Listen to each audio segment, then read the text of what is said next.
মৃত্যুর ফেরেশতা হযরত আজরাইল আলাইহিসসালাম তার কাছে এসে হাজির হন।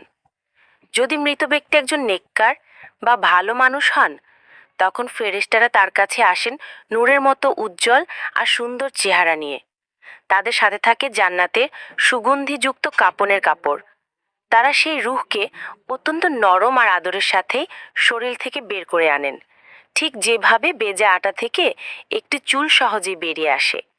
এরপর সেই পবিত্র রূহকে জান্নাতের সুগন্ধি কাপড়ে জড়িয়ে নেওয়া হয়, যেখান থেকে মেশকে আম্বরের চেয়েও উত্তম সুগন্ধি বের হয়। এরপর সেই রূহকে নিয়ে ফেরেশতারা আসমানের দিকে উঠতে থাকে। যখন কোনো আসমানে ফেরেশতাদের পাশ দিয়ে যান, তখন ফেরেশতারা জিজ্ঞেস করে, এই পবিত্র রূহটি কার? উত্তরে রূহকে নিয়ে যাওয়া ফেরেশতারা দুনিয়াতে তার সব থেকে সুন্দর নামে তার পরিচয় দেন।